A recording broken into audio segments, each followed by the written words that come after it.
Filosofando, todo el mundo es artista. La búsqueda de la verdad, no por el encuentro, sino por el placer de la búsqueda. Escúchanos en Filosofarte, todos los jueves a las 2 de la tarde por ucradio.net.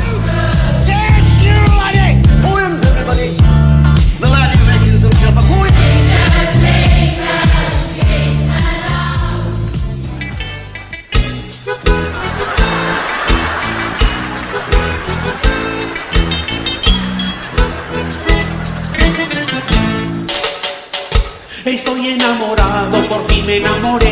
El sábado a la noche en el baile la encontré. Estaba vestida para enamorar, sensual y atractiva, y me miraba sin parar.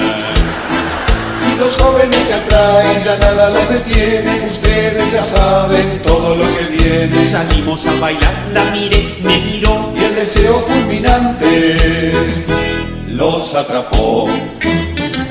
Y mientras se movía, qué fascinante, para impresionarme, qué sugerente, se puso a hablarme, qué excitante, de filosofía.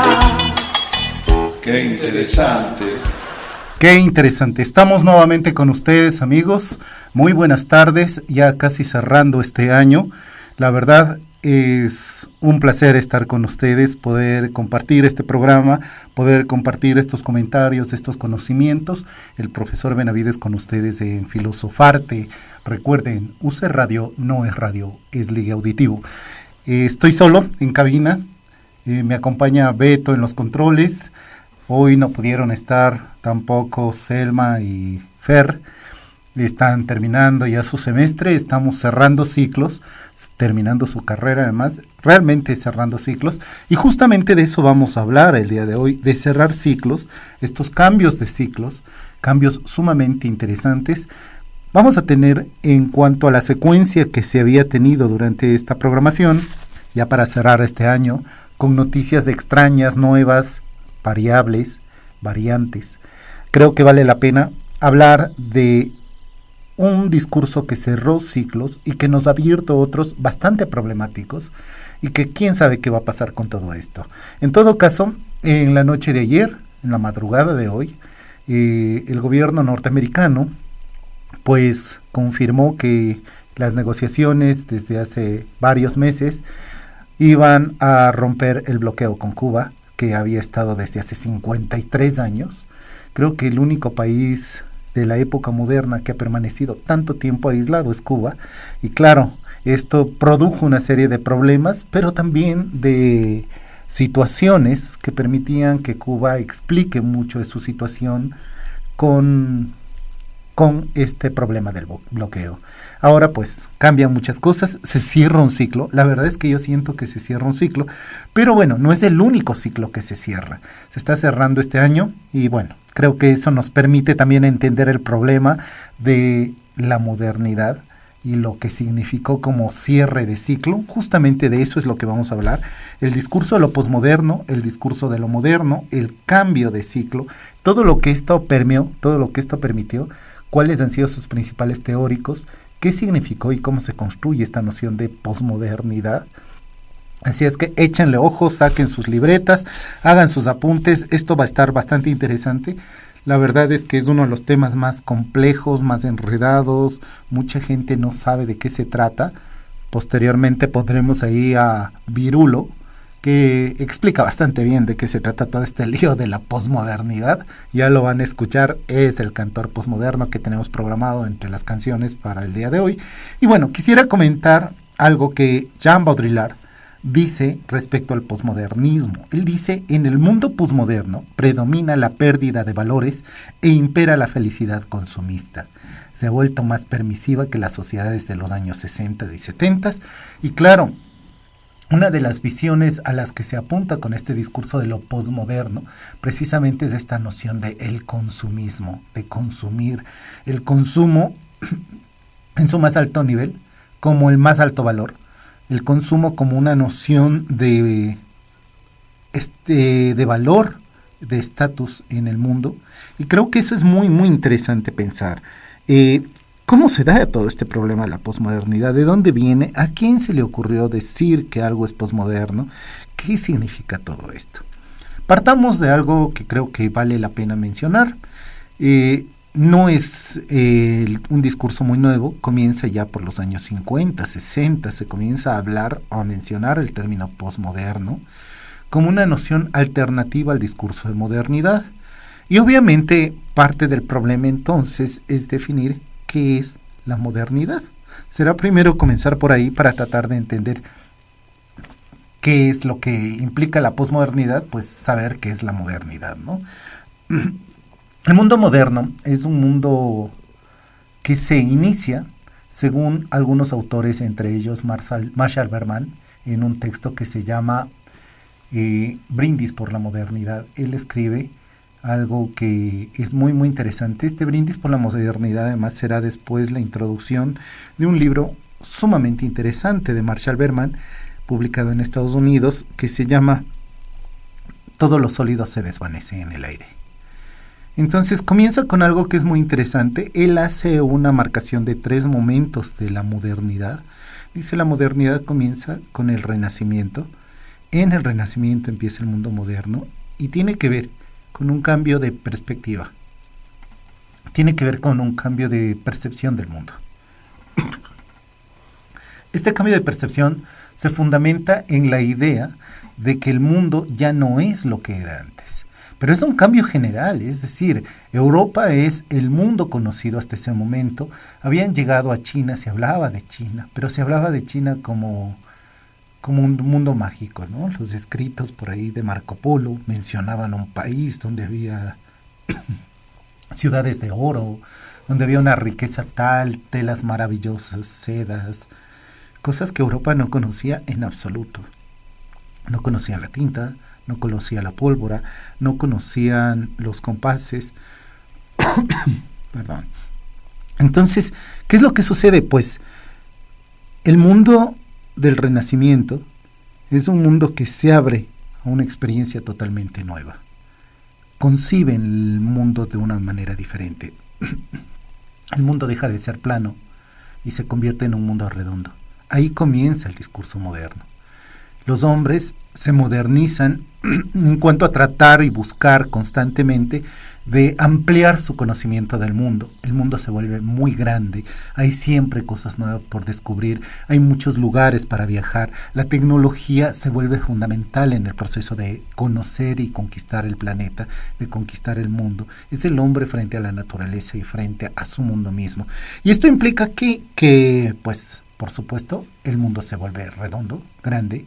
Hay un nuevo continente, una nueva nación, personas con otros conocimientos, con otras formas de ver el mundo, con mucha riqueza. Y esto permite que el mundo se vuelva moderno. Aparte de eso hay otras características, ¿no? El desarrollo mismo del arte como un arte que está fundamentado en la noción de un arte moderno. Este arte actual, este arte que entendemos en la época ahora, en esta época actual, que es este arte que viene vinculado a la representación, pero además viene vinculado a una noción de ver el mundo como si fuera real. Mientras los hombres del medioevo pensaban en el mundo como algo que podía vincularse con demonios, infierno, cielo, que eran cosas que no las concebían como inexistentes, sino como posibles realidades, los hombres del Renacimiento cuestionan esta noción y tratan de ir a representar las cosas tal cual se perciben. Es uno de los primeros momentos sumamente importante en cuanto a esta noción de arte. Entonces el arte se vuelve representativo, es el arte que conocemos actualmente, sí, es el arte de la imitación y el arte como imitación. Esto lleva además a otras cosas, ¿no? Es un momento donde los hombres se convocan a sí mismos como el centro, como el eje del mundo, el eje del universo. Esto implicaba una noción de conocimientos técnicos, la invención y descubrimiento de la perspectiva. Este concepto no está muy claro todavía, si fue inventado o fue descubierta, pero en mucho tiene que ver con la noción de yo miro desde mi ojo y la perspectiva se construye desde mi mirada. Por lo tanto, el mundo ya no es objetivo, no está sustentado en la mirada de Dios como una realidad, sino desde la mirada humana como una certidumbre, como una certeza. Yo veo. Este cambio resulta ser fundamental también en cuanto a la percepción de lo moderno, ¿no? Este hombre ya es el centro de este mundo moderno. ¿Qué es lo que viene con ello? Vienen varias cosas. Viene un cambio histórico, un cambio radical en la parte histórica, que se va a acrecentar durante la Revolución Francesa, posiblemente alimentada por todo el discurso de los ilustrados. En la Ilustración hay también un cuestionamiento a lo que sería el mundo de lo divino. Los ilustrados comienzan a cuestionarse respecto a esta noción del mundo de lo divino. Están pensando, todo puede experimentarse, todo puede estudiarse. Y entonces, claro, la Ilustración es un aporte enorme para un cuestionamiento a la divinidad. Bueno, tenemos entonces dos momentos, que sería el Renacimiento, el otro sería la Revolución Francesa, y el tercer momento es la Revolución Industrial. Nuestro mundo actual está sustentado en la industria, en la tecnología, en la técnica, que además se ha basado en la posibilidad de un ritmo de vida totalmente distinto. La máquina, todas las máquinas, marcan el ritmo de vida humano moderno. Entonces, por ahí tenemos ya una noción de qué será la modernidad. Se fundamenta en la idea de progreso, en la idea de desarrollo, en la idea de crecimiento, pero también en la idea de capitalismo y de acumulación de riqueza. Ante esto surge algo que se opone, que cuestiona, que critica, a veces sin mucho argumento, pero critica: el posmodernismo. El posmodernismo implicará la negación de lo que sería la modernidad, es decir, la negación del progreso. Es una sensación de nos quedamos en el vacío, nos quedamos en la nada, ya no hay nada donde ir, ya todo lo que se hizo se pudo hacer y esto se acabó. Vamos a escuchar a Virulo entonces con su cantor posmoderno, a ver si nos ayuda a comprender mejor esta relación de la modernidad y la posmodernidad. Con ustedes, el cantor posmoderno, Virulo.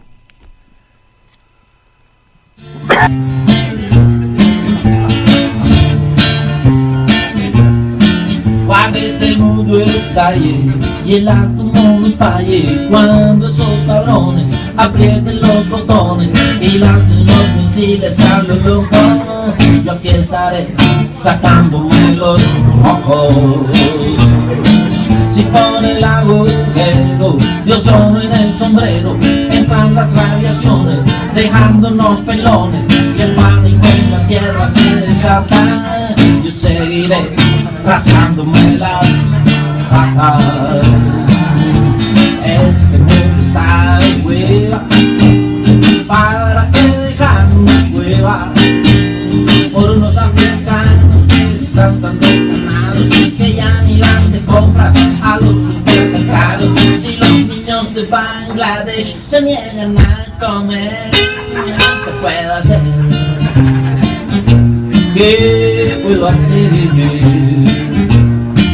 Cuando se contaminen las aguas y liquiden a todas las ballenas, delfines y sirenas, y el mar sea un enorme basurero, yo aquí estaré rascándome los huevos. Y cuando no sepamos que es lo que respiramos como medicina, traguemos gasolina y todos al final nos asfixiemos, yo seguiré echándome unos pedos. Este mundo está de hueva, ¿para qué dejar mi cueva? Por unos serbios locos que engañan a los otros, tan lejos de nosotros que a mí me importa poco. Si los niños de Bangladesh se niegan a comer, llamen al coco, llamen al coco. Y cuando en el futuro futuro. Pregunten de seguro que cómo fue que hicimos, que todo lo jodimos. A mí que no me vengan con mamadas, yo no hice nada.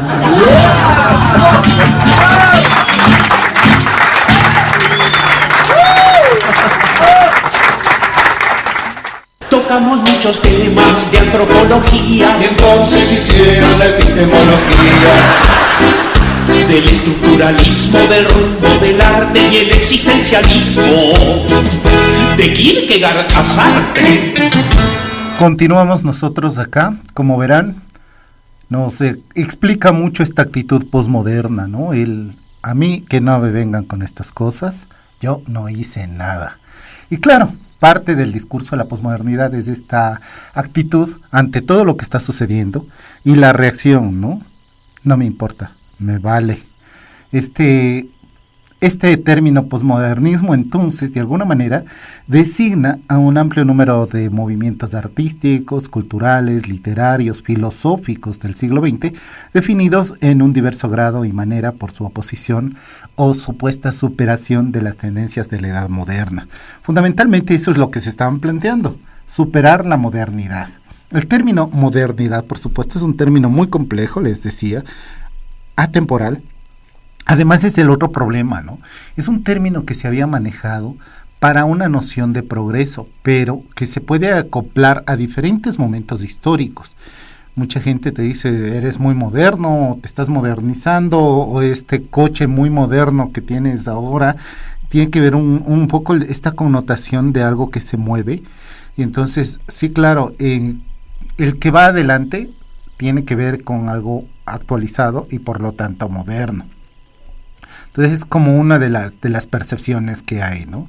Lo otro es que se vincula con la posibilidad de modernizarse en cuanto a estar actual, pero también se vincula con la idea filosófica de modernidad como el que se adelanta, como el que se proyecta, como el que se actualiza constantemente, y de alguna manera también se ha vinculado con el término vanguardias, que ya lo hemos visto algunas ocasiones anteriores. Si recuerdan ustedes, amigos, pues un poco la visión tenía que ver con esta noción de lo que en el ejército está al frente. Entonces mucho de lo moderno tenía que ver con esta noción de lo que va al frente. Hay un autor, Anthony Giddens, que nació en 1939, es un sociólogo británico.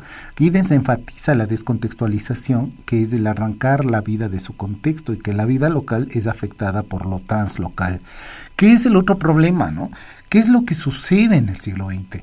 Las guerras, los conflictos radicales en cuanto a movimientos económicos, invasiones, que cambian muchísimo las geografías geopolíticas, es decir, no solamente en cuanto a una geografía del territorio mismo, sino además una geografía del poder en diferentes estatus.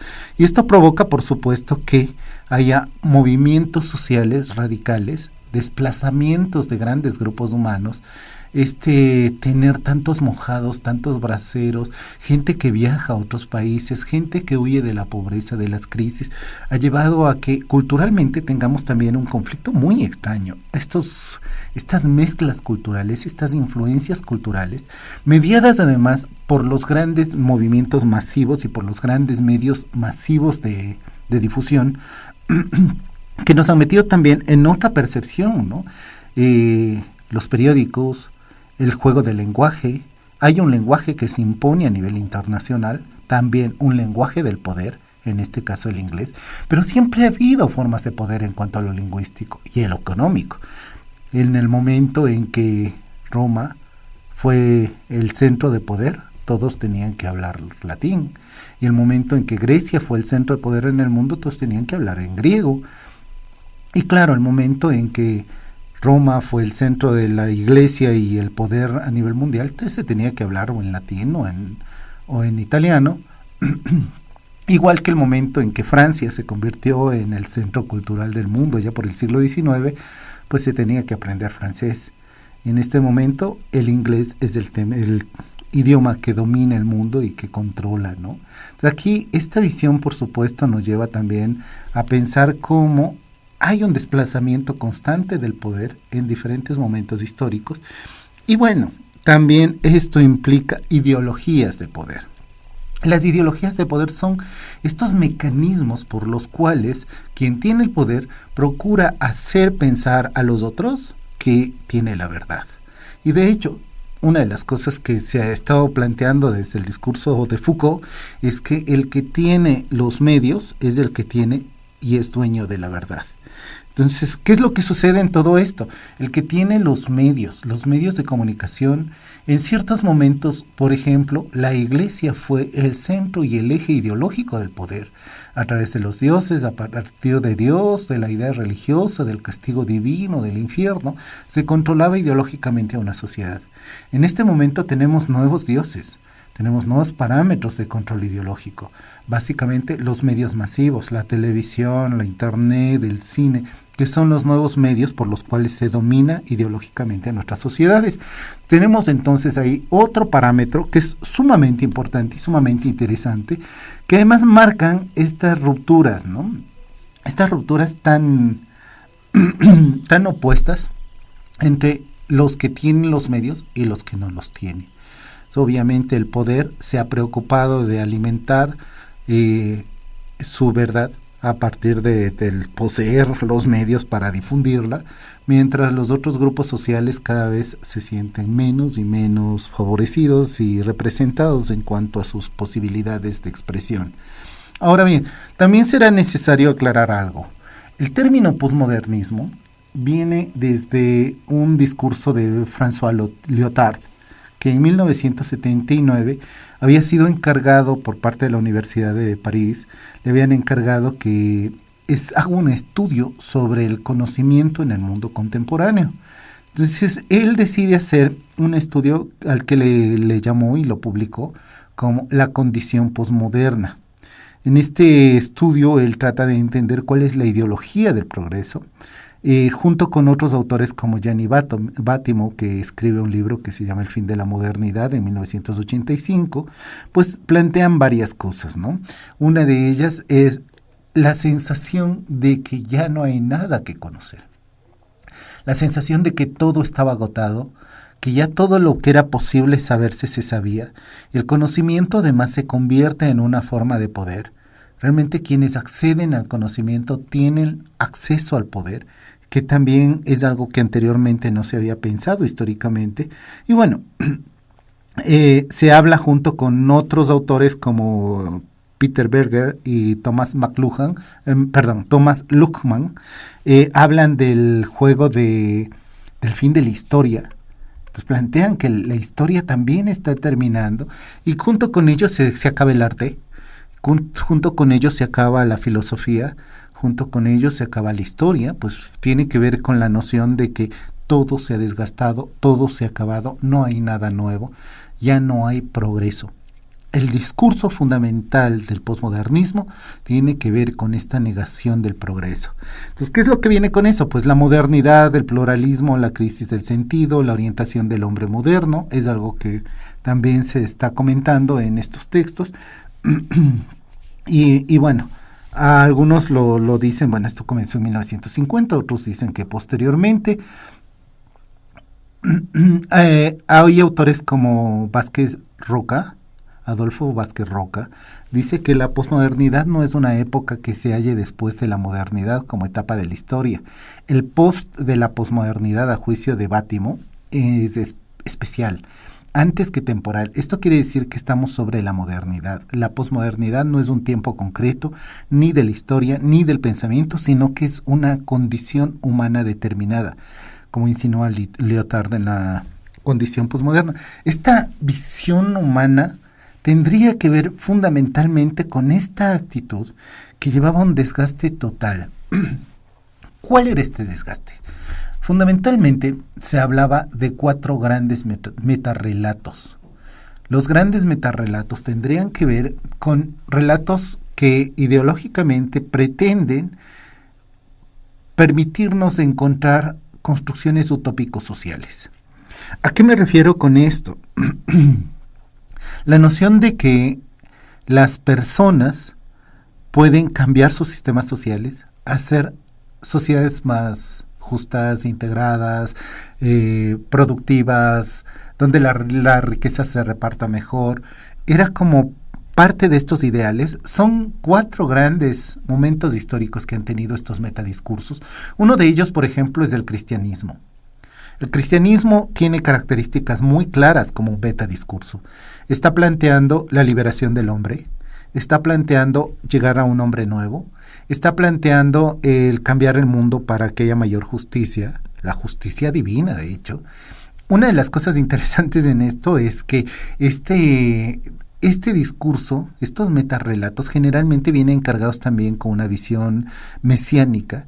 Es como, esperemos al Mesías, el que nos va a salvar, el que nos va a cambiar todo. Entonces hay este metarrelato que es muy grande y que implicaba la ideología y la gente plegándose a esta noción ideológica de podemos cambiar el mundo. El otro grande metarrelato es el iluminismo. El iluminismo que viene vinculado, por supuesto, con todo lo que será la ilustración, los hombres que hablan del conocimiento como una forma de liberación. Hasta ahora estamos todavía vinculados a estas ideas cuando decimos, no, es que la educación es lo único que puede cambiar al país. También tiene una influencia muy fuerte de este metadiscurso del iluminismo. Entonces el iluminismo estaba en esta vinculación de podemos cambiar el mundo, podemos también cambiar las cosas a partir de que la gente conozca, aprenda, estudie, a partir del desarrollo de la razón, del conocimiento, vinculado fuertemente con la idea de la razón. Espera también de alguna forma que haya un Mesías, que haya un grupo de gente que viene, que dirija, que enseñe, el gran maestro, que venga, que ilumine al resto, que le dé conocimiento. En ese sentido también se convierte en un metarrelato mesiánico. El tercer metarrelato, uno de los más complejos, es por supuesto el que se puso en crisis en tercer lugar y que da también punto de partida a todo este discurso de la posmodernidad, que es el metarrelato del marxismo. El marxismo venía con esta noción de se puede cambiar al mundo, podemos hacer un mundo mejor, una sociedad justa, una mejor repartición de riquezas, y también tiene su discurso mesiánico. El partido, el líder revolucionario, el que dirige todo esto, también cargado con esta noción mesiánica, ¿no? El Mesías que viene a cambiar el mundo, a salvarlo todo. O sea, aquí tenemos también otro discurso totalmente meta, que abarca la noción mesiánica. Y el cuarto, por supuesto, es el capitalismo. El capitalismo también se construye como un discurso meta. Es un metadiscurso en términos de que nos ofrece salvación, nos ofrece riqueza, nos dice que sí, que con la producción, con el trabajo, todo puede cambiar, que las cosas pueden ser mejores. Y claro, también nos ofrece ahí al líder democrático que viene y que reparte todo, mesiánico totalmente. Si se fijan, estas construcciones mesiánicas han sido fundamentales en todo este proceso de pensamiento ideológico, ¿no? Lo que tiene que ver, por supuesto, con la modernidad y la posmodernidad es justamente que los 4 grandes metarrelatos entran en crisis. Entran en crisis cuando se dan cuenta de que el cristianismo no ofrece salvación, que realmente no hay tal salvación. Te puedes pasar rezando y no pasa nada. Entonces hay una crisis del propio discurso. El mismo Nietzsche declara la muerte de Dios. Esto significa, por supuesto, no hay tal Mesías. Todo el discurso mesiánico se viene por la borda. La ciencia se pone en crisis después de que se lanza la bomba atómica y entonces la gente se queda con esta sensación de, pues ahí está la ciencia. ¿Y para qué está sirviendo? ¿Para la destrucción de la humanidad? ¿Realmente dónde está este proceso de cambio, de construcción, de progreso? Si lo que estamos haciendo es utilizando el conocimiento científico para la destrucción del mundo, podemos acabar el planeta con bombas atómicas y entonces hay una crisis muy fuerte también del racionalismo y del iluminismo. Y claro, el muro de Berlín se cae en 1989 y esto también nos viene con una crisis muy fuerte. Cuando cae el muro de Berlín, la sensación es terrible. La gente decía, pero ¿qué estamos haciendo, no? Todo lo que pensamos, se pensaba que podía cambiar el mundo, que había una sociedad alternativa. El mundo estaba dividido en dos partes, eran los rojos y los del primer mundo, ¿no? El capitalismo frente al comunismo. Y de repente, nada, todo se acabó. La sensación del partido, de la revolución, todo se vino abajo, que es además uno de los puntos radicales en esta caída del metadiscurso y en este punto de partida de la posmodernidad. Y bueno, posteriormente el discurso del capitalismo, que también ha entrado en una crisis total. Esta sensación de que el capitalismo se erigió como gran triunfador después de la caída del muro de Berlín, pero no logró nunca resolver sus problemas estructurales.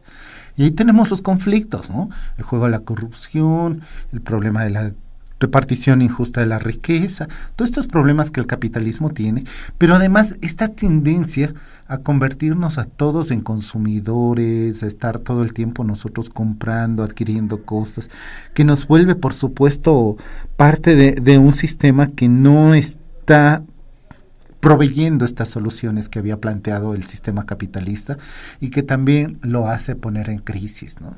No funciona, tampoco funciona. Los 4 grandes metadiscursos se nos vienen abajo. Y la posmodernidad es como la solución a todo esto. Finalmente la posmodernidad nos cuestiona y nos dice, es que realmente no funcionan los metadiscursos. No hay metadiscursos, no hay salvación, no se puede cambiar nada, no se puede transformar nada. Olvídenlo, renuncien a eso. ¿Para qué? ¿Tanto esfuerzo? ¿Tanto sufrir? ¿Tanta preocupación? Si no se puede cambiar el mundo. Recuerdo mi madre decía, si siempre ha habido ricos y pobres, siempre habrá. Y un poco era la sensación de, ¿no se puede cambiar nada? Y básicamente ese es el sentido de lo posmoderno. Es un sentido de desencanto, es confrontarse a un mundo que pareciera ser, es imposible de cambiarse. Y claro, nos ponemos en esa crisis, ¿no? No se puede cambiar el mundo. Y entonces, ¿qué podemos hacer ante todo esto? Pues vamos a ver si Piero nos cuenta algo sobre la gente que puede vivir de otras formas alternativas dentro de un mundo capitalista. Esta canción de Piero, este gran cantautor argentino, se llama Valdemar el Brasileño.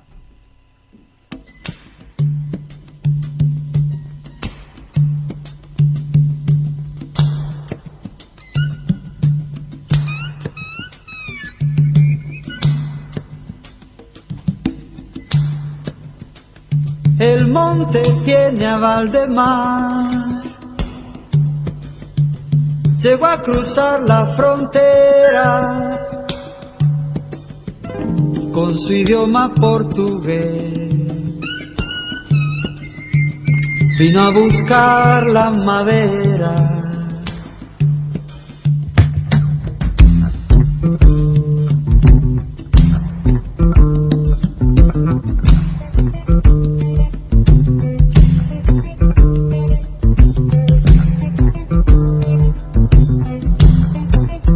Valdemar, hombre del monte, tiene mujer y 8 hijos, sabe la noche y la selva, su peligro es la miseria. Valdemar el brasilero cruzó 3 pasos y al monte, vino al río de frontera. Valdemar junto a su negra, Valdemar, inmigrante de la selva, anda la espalda cansada de tanto voltear madera. Valdemar, Valdemar, extranjero de frontera, trabaja madera de otro, es hachero por herencia. Valdemar, cuerpo de campo, no tiene miedo, al contrario, anda despacio en su carro, junta tristeza del monte. Valdemar el brasilero, su hija la Griselda le cuenta cuentos de frente del Brasil y de su gente. Valdemar, Valdemar, inmigrante de la selva, anda la espalda cansada de tanto voltear madera. Valdemar, Valdemar, extranjero de frontera, trabaja madera de otro y es hachero por herencia. Cuenta un día Valdemar, mueve despacio la boca, en la selva se está solo, nunca hay con quien conversar. Cuando termina el trabajo, viene la noche y la bronca, y muerdo inclinado en el plato mientras descansa mi carro. Valdemar, Valdemar, inmigrante de la selva, anda a la espalda cansada de tanto golpear madera. Valdemar, Valdemar, extranjero de frontera, trabaja madera de otro y es hachero por herencia. El monte tiene a Valdemar, son sus sienes de madera. Llegó a cruzar la frontera, Valdemar el brasilero.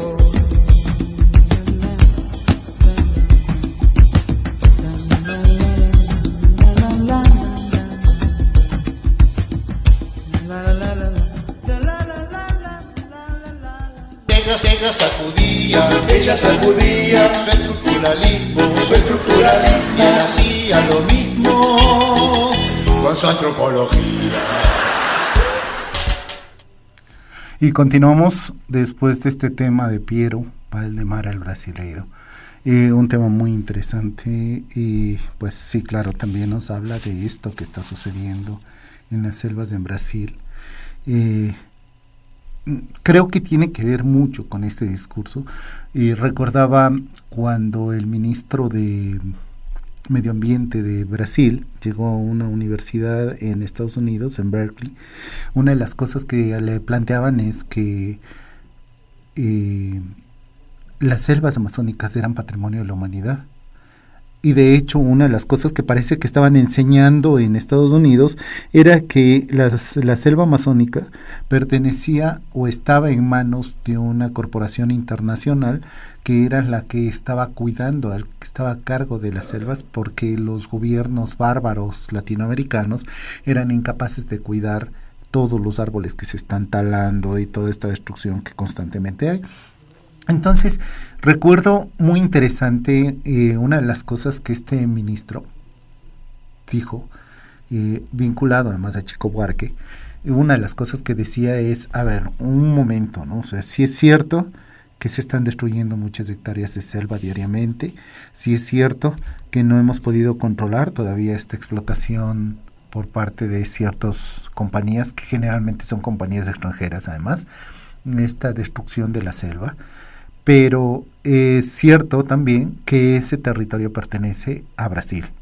Sí, claro, es un pulmón del mundo, se oxigena ahí la mayor parte de aire del planeta, pero el problema es que sigue perteneciendo a Brasil.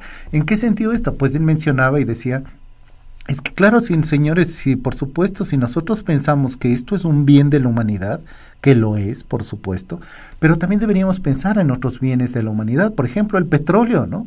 El petróleo es un bien de la humanidad, es algo que sirve como energía para todos los países, para todas las naciones, la producción, pues ¿por qué no hacemos que esto sea patrimonio de la humanidad?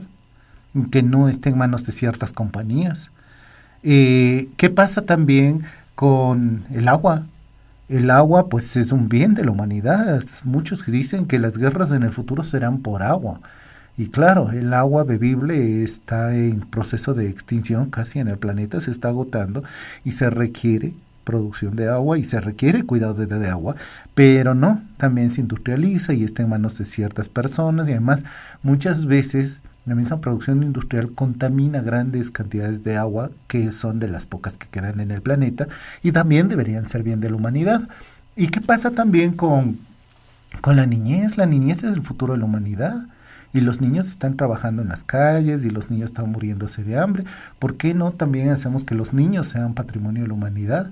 Y seguramente muchas obras de arte y museos, ¿no? No es posible que un millonario como Saito, este empresario japonés, haya comprado obras de arte como el retrato del Dr. Gadget de Van Gogh y haya decidido que cuando muera lo entierren con él, si se supone que esas obras deberían ser patrimonio de la humanidad. Entonces la cultura debería ser patrimonio de la humanidad también. Y claro, nos pone frente a un conflicto muy interesante dentro de este discurso posmoderno, ¿no? Dentro de este discurso posmoderno, porque en mucho entramos en un juego donde las cosas ya no pertenecen a ciertas personas o a ciertos grupos. Entran en un proceso de globalidad. El proceso de globalidad lo había iniciado, por supuesto, el propio sistema capitalista. Después de la caída del muro de Berlín en el 89 y cuando culmina la Guerra Fría, con ello hay una polaridad de los sistemas económicos que se viene abajo. Se hace necesario entonces un nuevo orden político, un nuevo orden económico y social, y este orden se llama globalización, o se lo conoce como globalización, ¿no? Es un mundo global, es un mundo donde ya todo pertenece a todo. El mundo posmoderno se puede diferenciar y dividir en dos grandes realidades que tienen que ver con la realidad histórico-social y la realidad sociopsicológica, que creo que es muy importante además marcar esto, ¿no? La realidad histórico-social básicamente tiene que ver con estos procesos históricos, las características de cada grupo social, pero aparte de eso está lo otro, ¿no? Finalmente, el tratar de definirnos como lo que somos se vuelve muy complejo en el mundo actual. Es muy complejo que nosotros mismos tomemos unas definiciones de nuestro juego de identidad cuando el mundo se ha vuelto global. Entonces, ante este juego de globalización, por supuesto, la respuesta ha sido: yo me diferencio, yo pertenezco, yo soy mexicano, yo soy de tal región, yo soy latinoamericano. En un juego muy complejo además, porque tiene que ver con quiero asentarme, quiero definirme, quiero diferenciarme, cuando todo me está invadiendo y cuando no tengo parámetros de definición. Entonces, claro, tengo conocimiento de mitología griega y tengo filosofía de Platón, de Aristóteles, y también tengo una influencia religiosa cristiana, católica, y también tengo el derecho canónico romano, y también el derecho napoleónico, y también el pensamiento filosófico clásico alemán y el discurso marxista, los metarrelatos mezclados a veces iguales, como los mexicanos que se ha dicho que somos marxistas guadalupanos, en una mezcla bastante extraña, ¿no? Entonces, somos como una especie de Frankenstein, un rompecabezas que no puede definirse como identidad. Entonces es muy fácil que un discurso global nos inunde además a partir de los grandes medios masivos, ¿no? Estos medios masivos se han convertido como tal en un centro de poder que infunden ideologías políticas, y además ideologías políticas que se vuelven tan poco importantes porque se reemplazan inmediatamente. Hace unos cuantos años, pues, las luchas sociales pretendían cambiar el mundo y los sistemas sociales, querían acabar con el capitalismo. Las luchas contemporáneas tienen que ver con cambiar de partido político, y viene el azul, y después viene el rojo, y después viene el amarillo, y entonces el sistema social sigue intacto. Cambian simplemente los políticos en turno, y claro, en ese sentido la ideología política se vuelve tan intrascendente. Otra de las cosas que pasa con todo este discurso posmoderno es que hay una economía de producción y una de consumo, que son muy características de estas.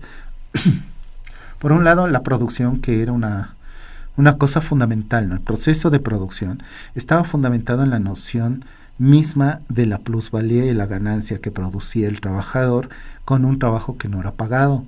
Entonces el trabajador iba y le contrataban y le decían: está bien, te vamos a pagar tanto por tu trabajo, ¿no? Digamos, 10 pesos la hora. Pero de esos 10 pesos realmente él trabajaba 20. Y entonces la diferencia era la ganancia del empresario. Eso era la plusvalía, o al menos así lo define Marx en el Manifiesto, en el Capital, en su obra más importante. Entonces, la plusvalía sería el eje de la riqueza del capitalismo. Solamente que en el mundo global ya no solo es la plusvalía el eje de la riqueza, sino que además el juego se fundamenta en la posibilidad del consumo y de la mercantilización.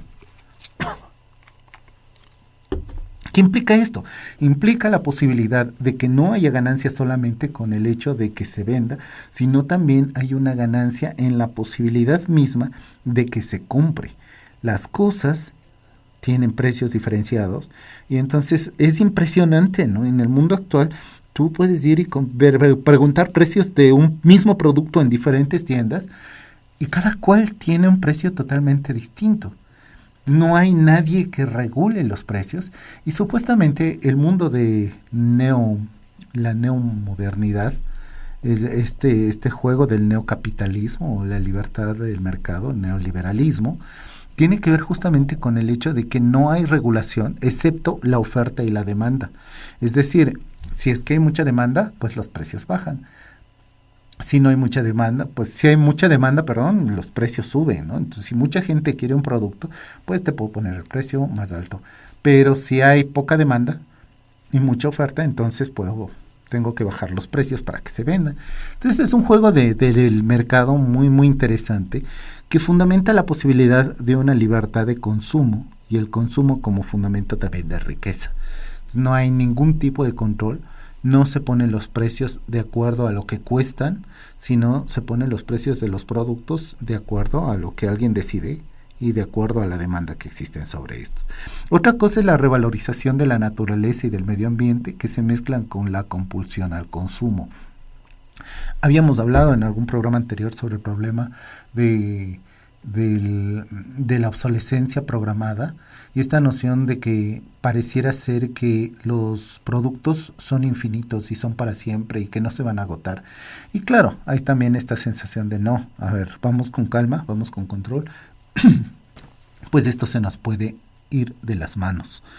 Y entonces, claro, en medio de esto están todavía grandes empresas que no saben si cuidar o no el medio ambiente, afectan a personas, afectan al planeta, afectan a la naturaleza, todo en función de su propia ganancia.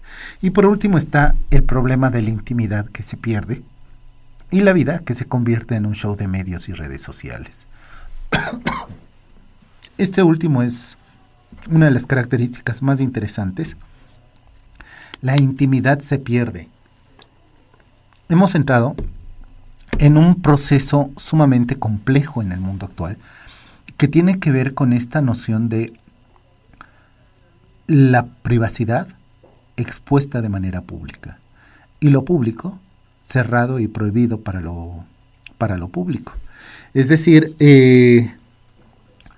no sé, cada quien está ahora con una cámara en su celular, manda sus propias fotos, puede ser fotografiado en cualquier momento, en cualquier parte, en cualquier lugar, en cualquier instante.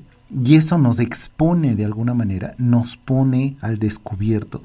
Estamos totalmente fuera de los parámetros de lo privado, y entonces entramos en un conflicto muy extraño, también característica de este discurso.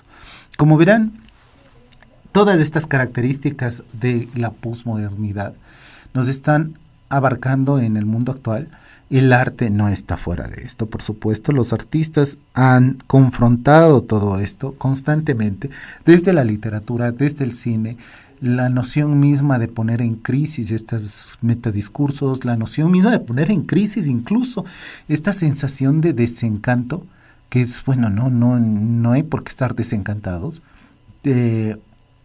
Creo que, y tal vez como conclusión de todo este tema, lo que hay que entender es que el desencanto posmoderno, el discurso posmoderno, es un fundamento ideológico también, casi como un metadiscurso, que trataba de sostener la posibilidad de un capitalismo desaforado, en el cual nadie cuestiona, nadie critica, porque hay un desencanto, ¿no? No se puede cambiar nada, no se va a cambiar nada, todo está así, siempre ha sido, no se pudo, ya se intentó, se vino abajo, el muro, el cristianismo, nada funciona, por lo tanto estamos en un desencanto total.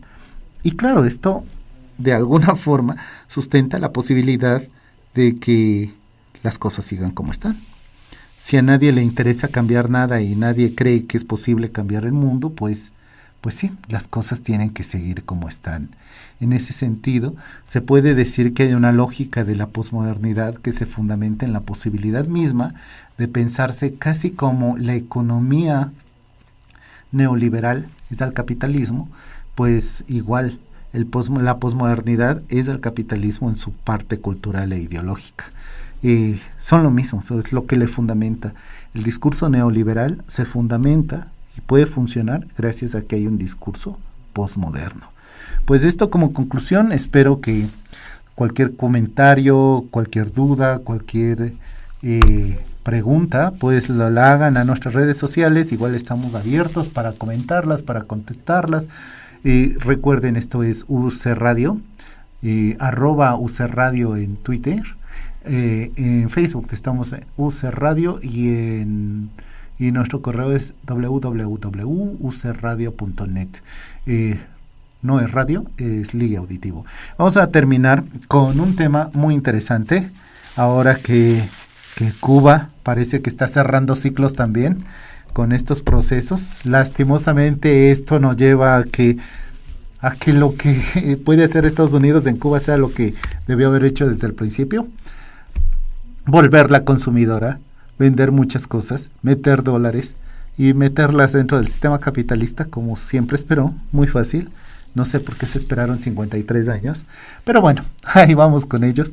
En todo caso, este tema que me gusta mucho, de un cubano, Silvio Rodríguez, Rosana.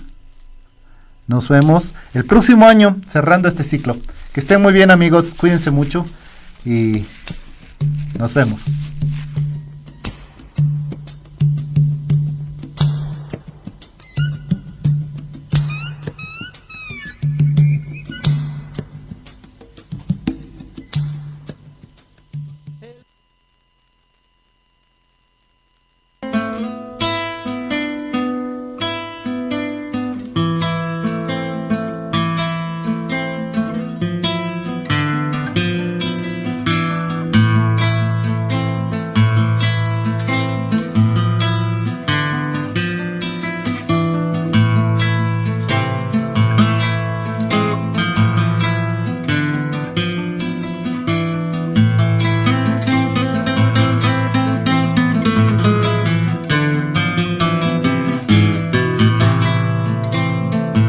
Ya te estoy recortando, Rosana, aunque no te hayas ido.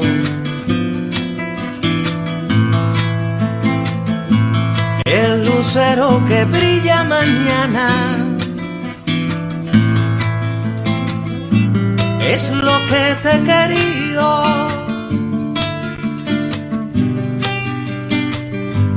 Ya te estoy recortando elegida, como un rejo en la sombra. Resucita el color de la vida, lo acaricia y lo nombra. Lo acaricia y lo nombra.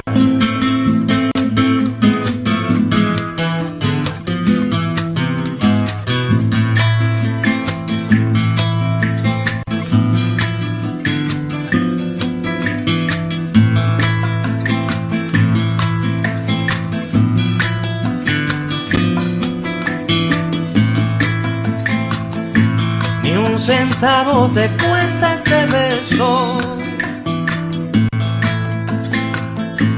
pues mi alma lo paga. Solo espero lo mismo por eso, hasta el fin de la saga. Cuando escriban la vida los buenos, al final vencedores, se sabrá que no usamos veneno, como aroma de flores,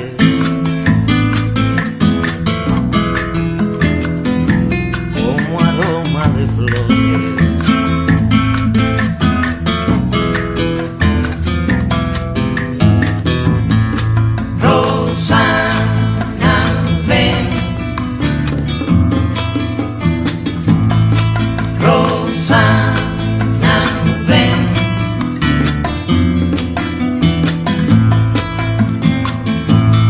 brotará de la sangre ternura,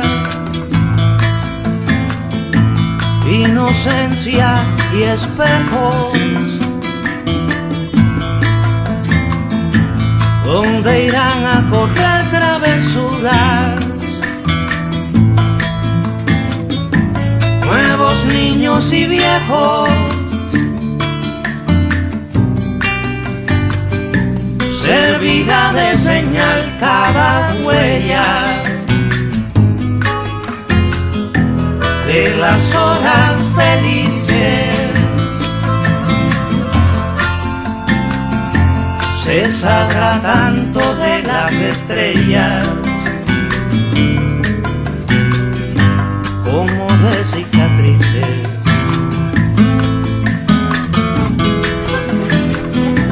Como de cicatrices.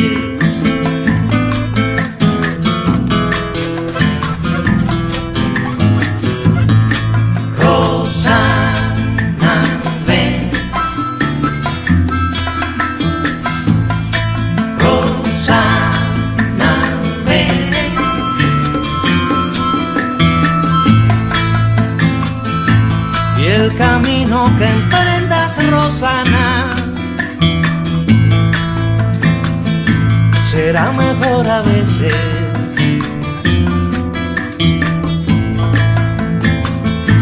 porque en otros momentos, cubana, tú llorarás con creces. Ya te vas, yo me quedo y no atino a saber qué ha pasado. Solo sé que por causa o destino ya no estás a mi lado.